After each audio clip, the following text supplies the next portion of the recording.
আজকের এই জাল রোস্টের রেসিপিটা হচ্ছে বাবুর্চির কাছ থেকে নেওয়া। আপনি যদি এই রেসিপিতে রান্না করেন, রোস্টের কালারটা যেরকম দেখতে দারুণ হবে আর সেই সাথে খেতেও অনেক টেস্টি ছিল। এর জন্য আমি এখানে 1 কাপ পেঁয়াজ বেরেস্তা আর সাথে 5-6টার মতো কাঁচামরিচ মাঝখান থেকে ফেলে নেওয়া একসাথে করে দিয়ে গরম পানি দিয়ে ভিজিয়ে রাখছি কিছুক্ষণ।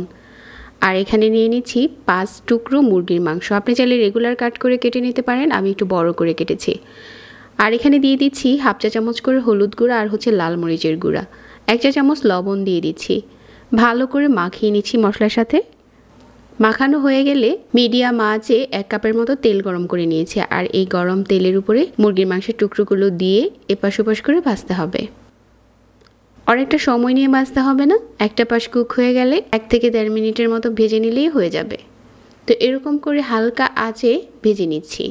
মাংসের টুকরোগুলো ভাজা হয়ে গেছে। যে ভাজা পেঁয়াজটা গরম পানি দিয়ে ভিজিয়ে রেখেছিলাম, এখন হচ্ছে এখানে দিয়ে দিচ্ছি 1 টেবিল চামচ আদা বাটা, 1 টেবিল চামচ রসুন বাটা আর কিছু আস্ত গরম মশলা, এলাচ, দারচিনি, লং, গোলমরিচ আর গরম মশলার গুঁড়ো দিয়ে দিচ্ছি এখানে 1/2 চা চামচ আর 1 টেবিল চামচ দিয়ে দিচ্ছি লাল মরিচের গুঁড়া।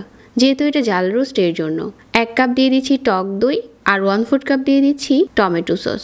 ভালো করে নেড়েচেড়ে মিশিয়ে নিচ্ছি। এই মশলাটাকে কিছুক্ষণ জাল দিয়ে কষিয়ে নিতে হবে।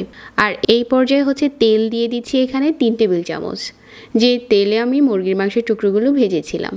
এখন মাংসের টুকরোগুলো দিয়ে এভাবে করে উপরে হচ্ছে বসিয়ে দিচ্ছি। আর যে তেলে মাংসটা ভেজেছিলাম ওই পুরো তেলটাই উপরে দিয়ে দিচ্ছি। আজকের এই ঝাল রোস্টের রেসিপিটা একদম বাবুর্চির কাছ থেকে নেওয়া। এভাবে করে রান্না করে দেখতে পারেন একবার। কালারটা যেরকম দারুণ হয় আর খেতে অনেক টেস্টি হয়। এখন ঢাকনা দিয়ে ঢেকে দিচ্ছি অল্প আঁচে আর মাঝে মাঝে এপাশ ওপাশ করে নাড়িয়ে দিচ্ছি।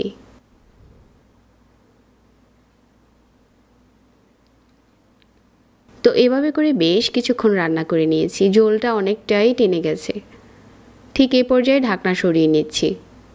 আর মাংসটা দেখেই বোঝা যাচ্ছে যে এটা সিদ্ধ হয়ে গেছে।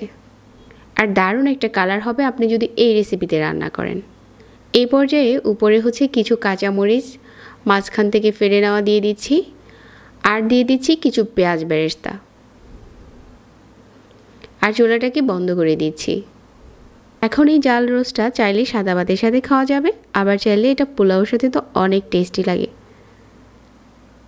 আজকের রেসিপি ভালো লাগলে পেজ ফলো করতে ভুলবেন না। সবাইকে ধন্যবাদ জানাচ্ছি। আজকে এখানে বিদায় নিচ্ছি। আল্লাহ হাফেজ।